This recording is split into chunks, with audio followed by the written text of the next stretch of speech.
everyone. My name is Marielle Woods. I am a director. I've had 2 shorts play at Salute Your Shorts Film Festival. I had my micro short, First World Problems, which I wrote and directed, and most recently, my directing workshop for women short, Spin. And I'm super excited today to be given an opportunity to talk to another awesome filmmaker about your work, about One Small Step. Thank you. It's great to be here. Yes. So, Jorge, tell me a little bit about, I loved watching this film. It's super short, and I have a micro short, so I know, like, you have very little time to kind of pack a punch, and especially that last beat. I'm just gonna wait for this motorcycle to pass. Okay. So Jorge, tell me about, as someone who's done a micro short, I know that you've so little time to pack a punch, and the last beat really makes is the effect you're leaving on the audience. So how did you come up with this idea, and like, just where did it originate from? Thanks. I'm so glad you liked it. It's so short because it was kind of conceived to play in this festival back in Spain where we shot it, called No Todo, which is kind of like the biggest online festival back there. And all the short films have to be like less than 3.5 minutes. So that's kind of, you have to think about something that's really short, and a lot of times you start kind of thinking about the ending because you think, that's what the audience is going to think about it when it's over.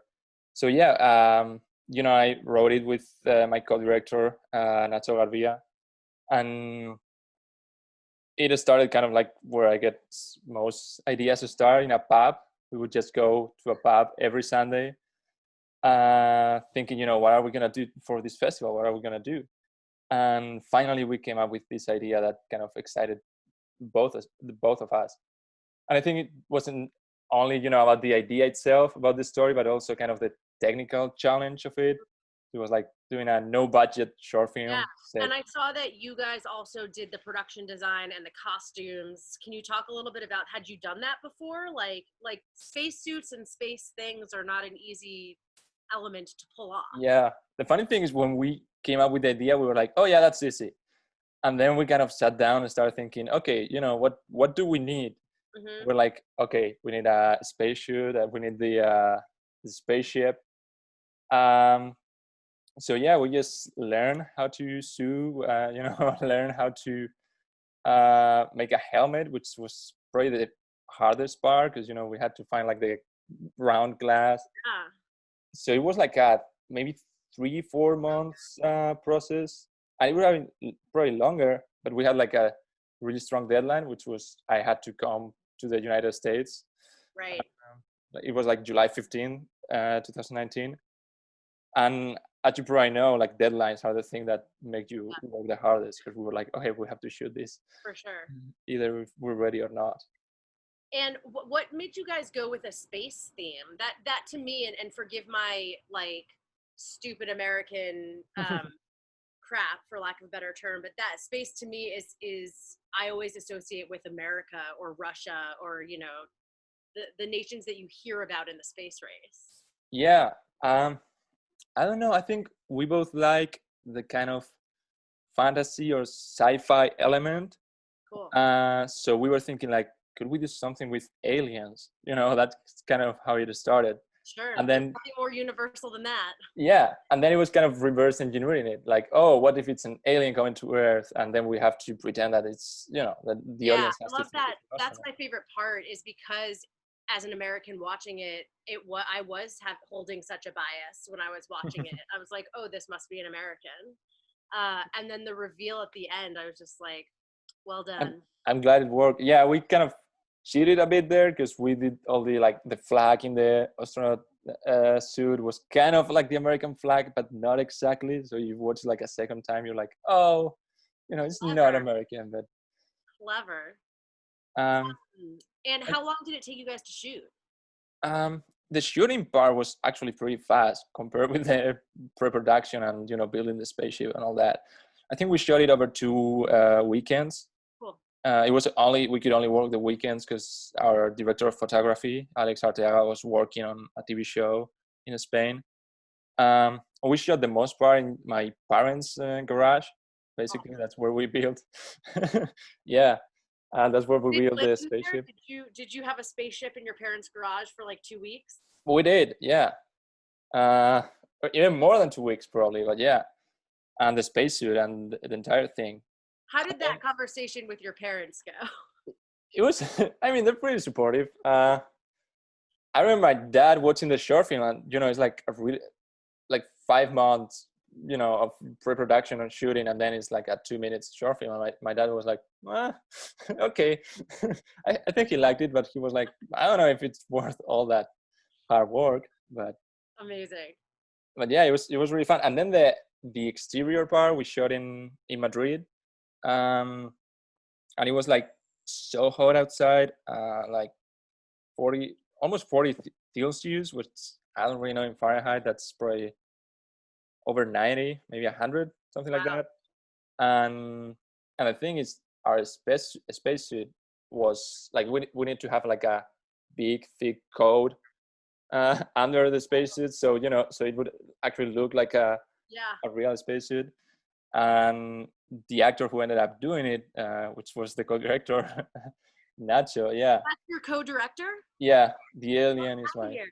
co-director, yeah. So he ended up doing it. I mean, I wouldn't be that brave. I would have passed out. How did you guys did you have someone come in and do the special effects makeup? What was your concept for designing that and then making it practical? Yeah, yeah. Nacho knew, had this friend Sylvia who had done makeup for some other short films, and especially like fantasy and sci-fi, and so she was the one that had, we worked together in the design, but she was the one who came up with the materials to do it. And yeah, it was really fun to have put all that makeup in Nacho's face. Yeah, as long as it wasn't your face. Exactly, yeah. Um, where did you guys go to look for references, like for space movies or aliens? What were the places you were pulling from? I think the biggest reference was Damien Chazelle's First Man. I don't know if you've seen it, Ah, with Ryan Gosling playing Neil Armstrong. And yeah, and I think that was the biggest reference, because the movie, even though it's a really high budget movie, it's kind of shot like 60 millimeters and like really try to give it this homemade look, actually. yeah. So the way the spaceship was shot, it seemed like, oh, we can do this. And then of course, if you just put it like, side by side, you will realize which one is the low budget one. But that kind of was, the way we covered the scene, and even the editing was kind of based on the moon landing in First Man. And because I asked this because so much of the movie is, really cool close-ups and kind of like stylized insert shots. Did the spaceship exist as a whole? Like, if you had pulled back to a wide, could you have seen a whole thing? No, not at all. That's in part why we had to shoot it that way, like really close. There was basically nothing behind the astronaut, so it was, we had kind of the front of the spaceship, some like walls that we could move in the both sides, if we needed to like feel one of the angles. And then the rest was just kind of playing with light, basically. So that's where our cinematographer Alex came in, and I think he did a great job of kind of recreating this space through the windows, Yeah. and kept everything like really kind of super exposed, like not a lot of light, but you can still like see what you need to see. It's so impressive that you guys built the set and there were so many things like practical lit up buttons and things like that. Yeah, that's the great thing about living in the Amazon era. Like you can just go like, you type like little buttons that light up, and and you have a lot of different Amazing. options. Do Yeah. you often do like double duty as a director? Do you find in your other work that you're doing like production design or costume design? Yeah, kind of. Just, to this point, everything I've done has been like really low budget, or maybe even no budget at all. So you Sure, kind of, as we do. yeah. So you don't want like people working for free, so you feel like, you know, I have to do an extra job because at the end of the day, I'm the one who really wants to like push this project Right. forward. So yeah, I a lot of times I end up like editing. In this case, it was my friend Nacho editing, but doing the sound, and a lot of times shooting in my parents' garage. Well, that's probably honestly a good skill set to have, given that we are all now pretty quarantined. So if you need to make more movies with one or two other people, I feel like you'll be pretty set. Yeah, it could actually, this could have been A COVID COVID friendly. Yeah. for sure. Woof, Yeah. terrifying. Um, let's see, what else did I want to ask? What are you working on now? Like, I know COVID makes things challenging for those of us who are creatives and freelancers, but I'm so curious what's next for you. Yeah, I'm writing a lot of features, you know, just on spec, just try to move them around and see if anyone's willing to read them. Um, and I had a couple of projects, you know, short films that I wanted to shoot in Spain, but you know, since I'm not really able to fly to Spain right now, they're probably on hold for the Right, time being. So yeah, just basically shoot, like focusing on writing right now. right. Same. Yeah, it's crazy. Oof. Wild times. I'm Yeah. like, when are we going to be allowed to be on a set again? Yeah, I know in Spain they're starting to reopen. Oh, really? Well, Yeah. that makes sense because America's just a mess. So, Yeah. what do you do? This is partially for me and maybe less so usable for the festival, but what do you do? You said you're in a program at USC or UCLA right now? USC. Yeah. Yeah, it's a writing program. Um, and yeah, it's both for TV and feature writing. I'm kind of more focused in feature right now. Um, and yeah, I'm about to start my second year, and I'm really excited about it. It's a shame that we can have like in-person classes, Yeah. but in a way, like writing is, you know, in kind of the different crafts in the movie making process, is the Yeah. one that you can actually do from home the Yeah. best. This is Sure. just, you know, Do you writing and pitching ideas. consider yourself a writer director? Like, have you most the things you've directed? Do you write all of them? Um, yeah, I think everything I've directed, I wrote it or at least co-wrote it, like this one.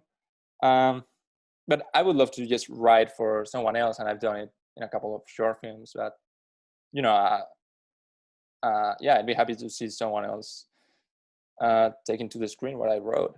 Yeah. What genres do you like working in the most? Um, I think comedy. It's probably my biggest genre. I usually try to mix it up with something else, like to you know, blend it with, I don't know, crime. I love the kind of Coen Brothers style. Um, in this case, like with science fiction and fantasy. So yeah, I think I like to touch like different genres, but always through the perspective of comedy. Um, 'Cause yeah, you know, comedy kind of, it allows you to play with the kind of tropes of the genre that could seem like cliche. Yeah. Uh, so yeah. Um, so since this is, a micro short, I'm curious what you want an audience to walk away with. Like, what's the message behind the film for you? Um, that's a good question. I guess, you know, and was probably like an afterthought. We first came up with the idea without really knowing if there was like a big theme in it. But a writer I love is Douglas Adams, you know, the writer of The Hitchhiker's Guide to the Galaxy, and who does that, precisely that blend of, you know, comedy and science fiction so well. And I think his biggest theme is like perspective, basically, and seeing how humans are like, you know, we're not the center of the universe, and that we're not so important in the big scheme of things. So we wanted to play with that, like, you know, we're all gonna think like, oh, that astronaut must be a human, then it's not. And then you see an alien and you think, oh, aliens must be, you know, amazing, this is gonna change the world forever because an alien arrived to Earth. And then, you know, no, he's really small. Yeah. So Such a huge accomplishment just smashed in 2 seconds. yeah, exactly. It made me think that I wonder how long it took this alien to get here and seconds upon landing. Yeah, can you imagine if that happened like Neil man, Armstrong? yeah, man goes to Earth, and then. That'd be terrible. Cool. Is there anything that you want to hit or talk about that we haven't yet? I don't know. Just hope that people enjoy the short film, and it was, if you like it, just know that it was made just by a really small number of people with no budget at all. So if we can do it, I think most people could do it. So go ahead, and if you have an idea in your mind right now, you can make it.